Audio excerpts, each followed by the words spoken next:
Hello friends, ഇന്ന് ഞാനൊരു inverter fault find out ചെയ്തതാണ്. ഓവർലോഡ് പ്രോബ്ലം എന്നാണ് വന്നത്.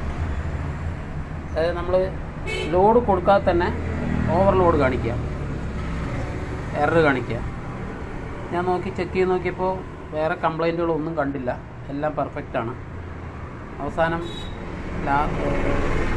ട്രേസ് ചെയ്ത് വന്നപ്പോൾ ഇത് ഇവിടെ കാണുന്ന 1 meg റെസിസ്റ്റൻസുകൾ വരുന്നുണ്ട്. 1, 2, 3, 4, 5, 6, 7, 8 റെസിസ്റ്റൻസ് വരും.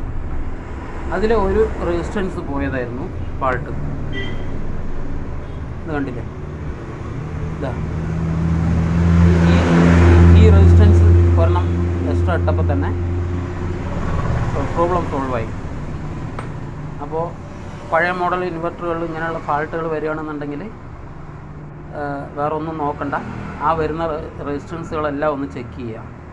എന്നിട്ട് അതിൽ പോയത് ഏതെങ്കിലും ഉണ്ടെങ്കിൽ മാറ്റി വിട്ട് കഴിഞ്ഞാൽ പ്രശ്നം ശരിയാവും.